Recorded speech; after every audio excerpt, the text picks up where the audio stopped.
পশ্চিম এশিয়ায় যুদ্ধ, দেশের জ্বালানি সংকট, আর এই পরিস্থিতিতে ইতিমধ্যেই যে তথ্য আসছে দেশে কোনো ধরনের লকডাউন হবে না। ভোটমুখী 5 রাজ্য ছাড়া সব রাজ্যের মুখ্যমন্ত্রীদের সঙ্গে যে বৈঠক ছিল আজ প্রধানমন্ত্রীর, সেই বৈঠকেই বার্তা দিয়েছেন প্রধানমন্ত্রী নরেন্দ্র মোদী, এরকমই সূত্রের খবর। পশ্চিম এশিয়ায় যুদ্ধের জেরে জ্বালানি তেলের সংকট, জরুরি বৈঠক করেন আজ প্রধানমন্ত্রী নরেন্দ্র মোদী। টিম ইন্ডিয়ার মতো একজোট হয়ে কাজ করতে হবে, বার্তা দিয়েছেন নরেন্দ্র মোদী, সূত্রের খবর। কালোবাজারের বিরুদ্ধেও ব্যবস্থা নিতে হবে, বার্তা প্রধানমন্ত্রীর। ভোটমুখী 5 রাজ্য ছাড়া সব রাজ্যের মুখ্যমন্ত্রীদের সঙ্গে বৈঠক, 2 ঘন্টা বৈঠক করেন প্রধানমন্ত্রী। বৈঠকে ছিলেন না ভোটমুখী পশ্চিমবঙ্গ সহ 5 রাজ্যের মুখ্যমন্ত্রীরা।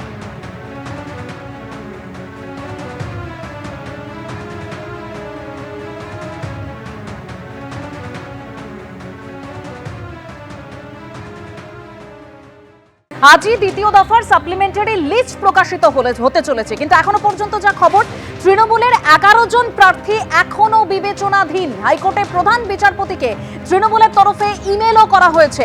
আরো বিস্তারিত জানবো আমাদের প্রতিনিধি কৃষ্ণেন্দু অধিকারীর কাছ থেকে। কৃষ্ণেন্দু,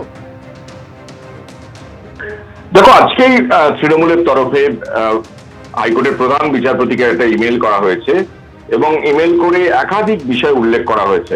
এবং তাদের প্রধান বিষয় হচ্ছে যে তৃণমূল কংগ্রেসের যেহেতু প্রার্থী তালিকার সমস্ত প্রার্থী তালিকায় ঘোষণা হয়ে গেছে, সেই প্রার্থী তালিকার মধ্যে 11 জন এমন প্রার্থী আছেন যাদের নাম এখনো বিবেচনাধীন। তুমি জানো যে এমনিতেই খবরে যেটা প্রকাশিত হয়েছে, শশী পাঁজা বা কাজল শেখ বা সাথী খন্দকার, জাকির হোসেন, বাইরন বিশ্বাস, এমন অনেক বিধায়ক পদে যারা লড়ছেন এবার, যারা প্রার্থী হয়েছেন, তারা নাম বিবেচনাধীন। তৃণমূলের তরফ থেকে একটা দীর্ঘ চিঠি ইমেল করে চন্দ্রিমা ভট্টাচার্য, রাজ্যের মন্ত্রী এবং তিনিও প্রার্থী, এবার তিনি চিঠি লিখেছেন কলকাতা হাইকোর্টের প্রধান বিচারপতিকে।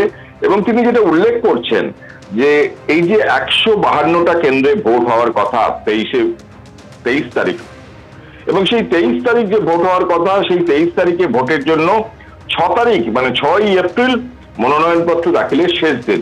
সুতরাং তার আগে যাতে এই তালিকা প্রকাশিত হয়, বা 142টা কেন্দ্রে যে মনোনয়নপত্র ভোটের জন্য যে মনোনয়নপত্র দাখিলের শেষ দিন হচ্ছে 9 এপ্রিল, যে ভোটটা হবে 29 এপ্রিল এবং আগের ভোটটা হবে 23 এপ্রিল।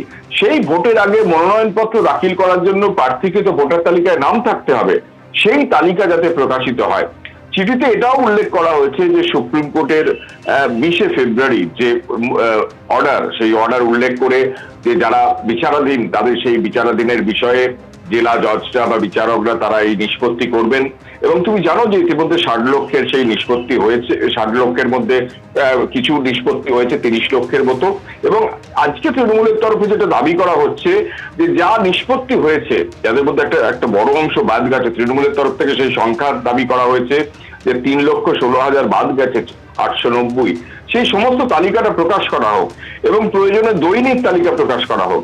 কারণ যাতে তারা যে ট্রাইব্যুনালে অভিযোগ দায়ের করতে পারেন এবং যারা বৈধ ভোটার তারা অন্তত ভোটাধিকারটা পান।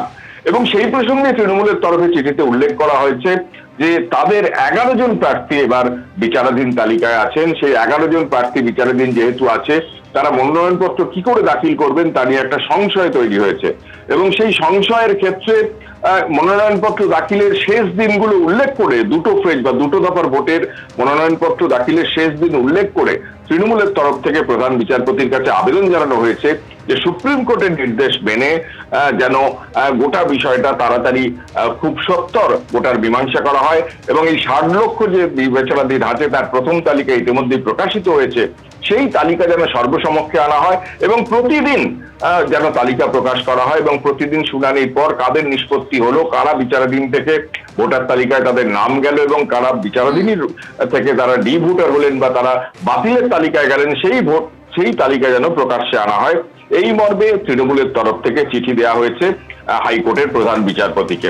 এবং এটাও আপিল করা হচ্ছে সুপ্রিম কোর্টের নির্দেশকে উল্লেখ করে যে সুপ্রিম কোর্ট যেহেতু বলেছে যে কোনো বিষয়ে এই বিষয়ে নিষ্পত্তির ব্যাপারে হাইকোর্টের বিচারপতির কাছে তারা আবেদন করতে পারেন, সেই আবেদনের স্বাধীনতা থাকছে। সেই স্বাধীনতার বশেই রাজ্যের মন্ত্রী চন্দ্রিমা একদম ভট্টাচার্য কৃষ্ণেন্দু, অর্থাৎ যে বিষয় সামনে আসছে, তৃণমূলের 11 জন প্রার্থী এখনো বিবেচনাধীনের তালিকায়, তাই তারা মনোনয়নপত্র কিভাবে জমা দেবেন তা নিয়ে সংশয় তৈরি হয়েছে।